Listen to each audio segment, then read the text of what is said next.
Hi guys, hope you're all doing good. If you're not doing good, don't worry, things will get better. So don't lose hope and stay strong. And let me tell you a secret. Most of the times, I'm also not feeling good. But whenever I make a video and talk to you guys, it makes me feel better. Since I read all your comments, I saw that a lot of you guys want me to talk about certain topics. So I thought, let's do that and I'll try my best to make some sense.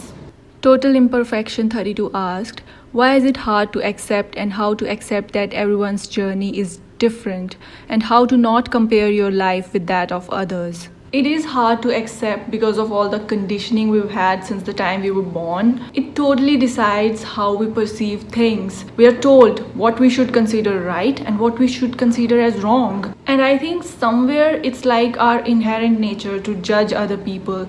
That's why most of the people love reality shows. They love sitting comfortably in their couches and judge some stranger they're watching on TV. Trying to be accepting of others is like going totally against what we have been taught. Like, even when you grow up and you try to be open-minded and all, it's not that easy to erase all those subconscious patterns that have formed over the years. But that's not impossible, it's totally possible. But for that, you have to be completely aware all the time. You have to be aware of your own thoughts and aware of what other people might be going through. You have to ask yourself why. Why am I having those thoughts? What's that one thing that's stopping me from accepting someone? Where is this all coming from? Is it because of my beliefs? If it is because of my beliefs, do I still want to have those beliefs or I want to change them? And that's how you accept someone, by questioning yourself, and you will get the answer. And there is no doubt that every single person has a different journey.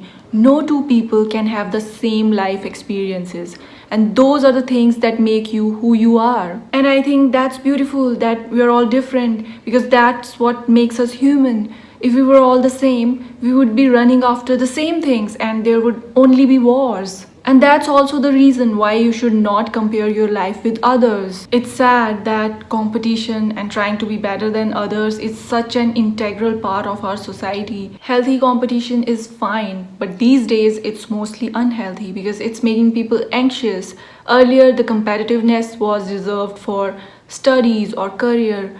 But these days, there is a whole lot of competition going on social media. People feel sad if they don't get likes on their posts or when they see someone else living their dream life because their social media posts say so. We are like, they are so happy in their lives and they are getting thousands of likes on their Instagram posts, and I'm so miserable and I'm not even getting 50 likes. But if they were so happy, why would they be posting on social media? Because they also want appreciation and approval from other people, and happy people don't need that. So before you compare yourself with other people, just remember that we are all human and human beings have all kinds of emotions. Even the most successful people feel jealousy, envy. They also want love and appreciation. So don't compare yourself with other people because they are also immortal just like you. We are all moving towards the same destination. Our journeys might be different, but the destination is same.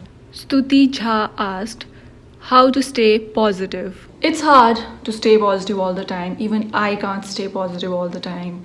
But I try to deflect or defend negativity by being, again, aware. You have to be really aware because negativity is all around us and it can creep into our minds anytime. So the first step is you have to be aware.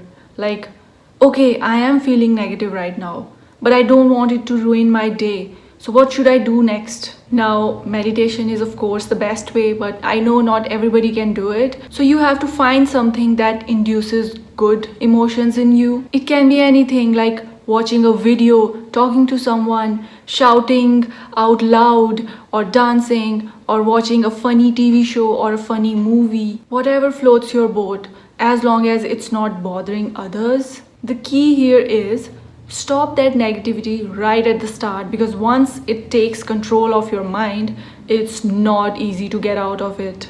So be aware all the time and make it your motto or something that I'm not gonna let negativity take over my life. DIY Donuts asked, how to tell your crush you like him at school. I don't know if I am the right person to answer this question because all my crushes have been like from afar. I don't go up to them and talk to them. I am very shy, especially when I have to talk to new people, and especially when it's my crush. I'm a mess. I get so nervous around them. But as a person, as a human person, I can tell you what I prefer. Like, I personally love when people are straightforward and say what they're feeling. So, if you like someone and want to be with them, just go and tell them. If you can't talk face to face, message them. But don't do that thing where you tell your friends to do it for you. I don't like that. I personally don't like that. Maybe some people might like that. If they like you back, good. If they don't like you back, then it's also good because then you can move on and not be stuck on a person who doesn't even like you back. A crush can also be like your crush is around and you're just happy looking at them. You don't want to do anything about it. A crush from afar and you want to keep it that way. Most of my crushes are like that. Probably because I have crushes mostly on celebrities. Yeah, I love to live in my fantasy world. Okay, so I hope I answered your questions. If I didn't, please, people out there watching this, please comment and help them out if I didn't cover something. And tell me if there's something else you want me to talk about. I'll see you next time. Till then, bye bye.